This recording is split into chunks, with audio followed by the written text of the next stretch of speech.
So from my middle school days, I've always had a love for history because of my own personal family history.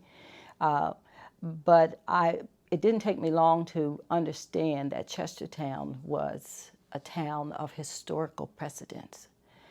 And I found it interesting, and I also believed it was something to be proud of, being from the Chestertown area, having lived away and met people who were traveling and who talked about Chestertown.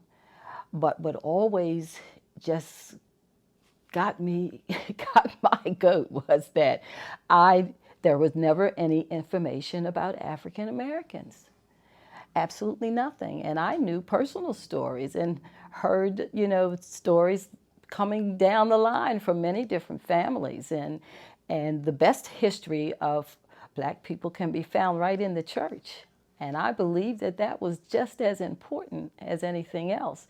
And so I just kind of thought this is like a smack in the face to want to be proud of where you come from, have the history, but not have the whole history.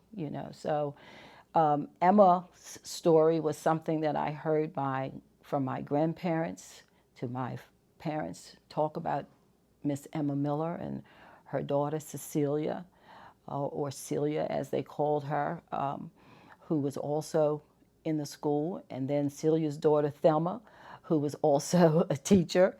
And man, that's incredible. 3 generations of African American females, educators.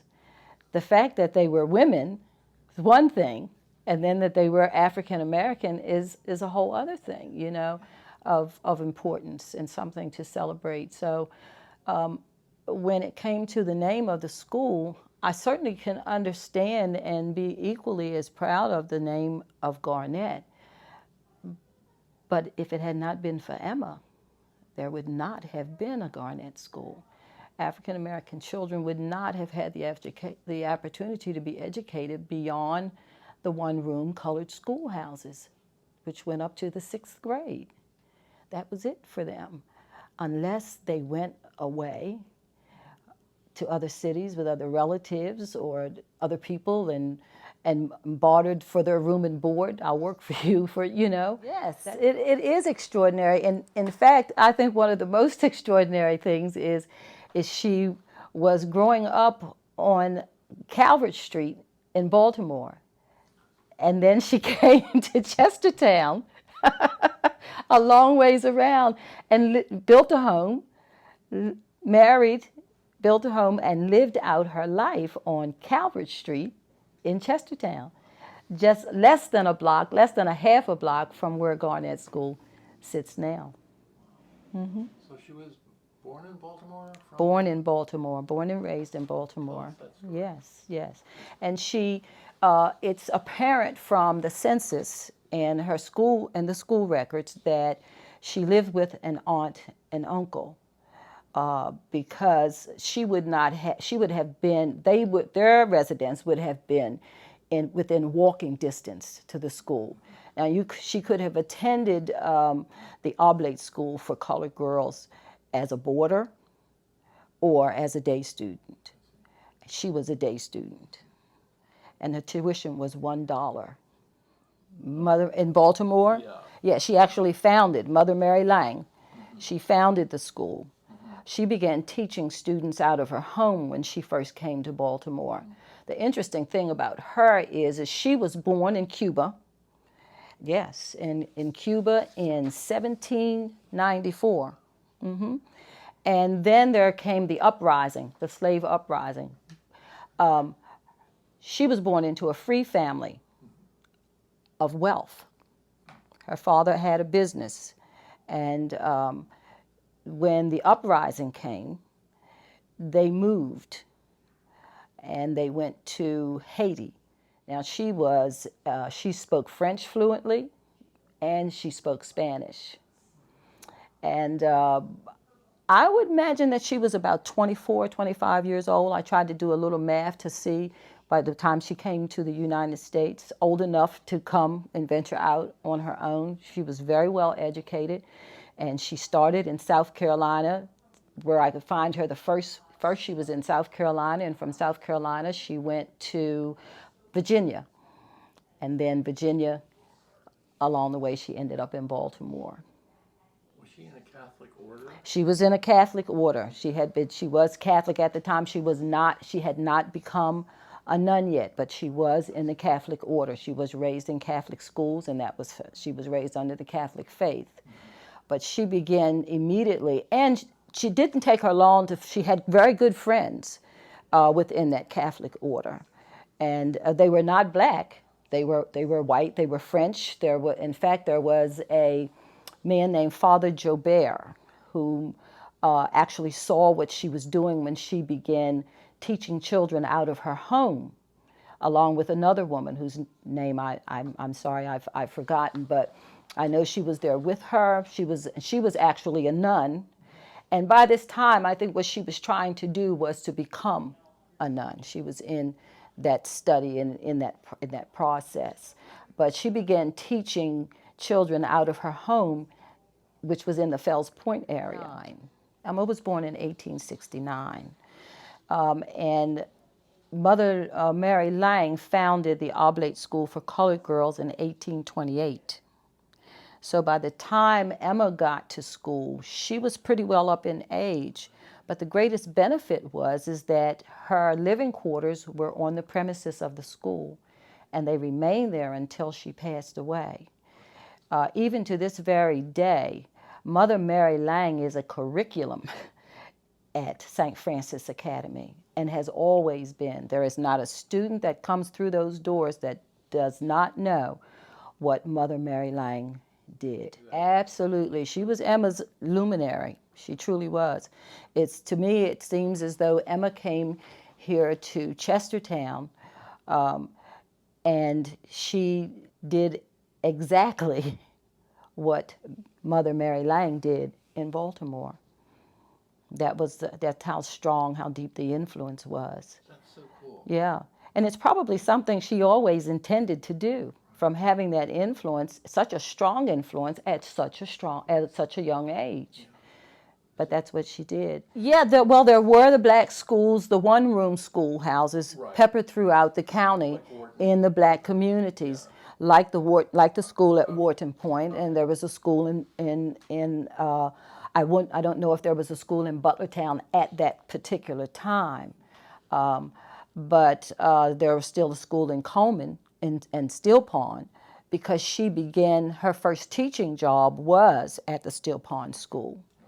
And I imagine that's where the Board of Education recognized her capability. But when she first came here, even before she took that job, she became a member very quickly at Jane's Church. And she began actually teaching students there. She started that on her own.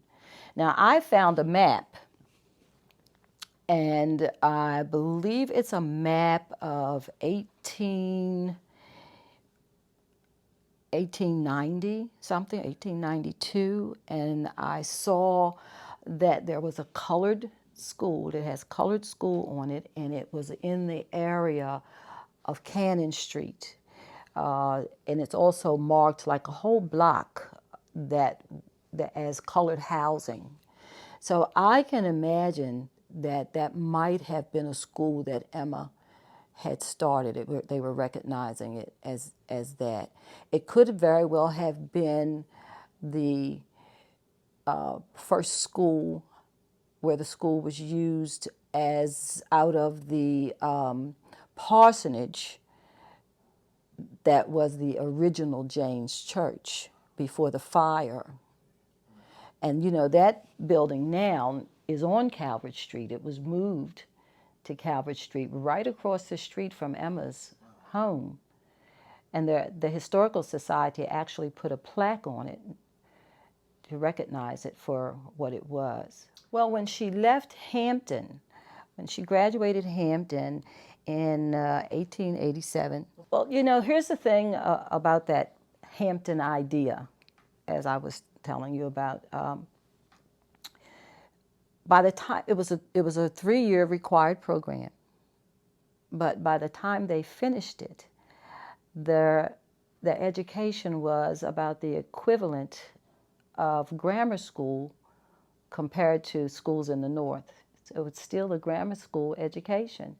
So you can see with the Hampton idea implied, it was not about giving them a strong academic education. It was about teaching them how to prepare to be in service and how to conduct themselves, you know. But that doesn't mean that they didn't come with their own levels of fortitude and wit, you know. They were still bright people. I mean, look what Booker T. Washington was able to do in starting the Tuskegee Institute. So Emma thought, why can't I start a school too? Why can't I continue to teach?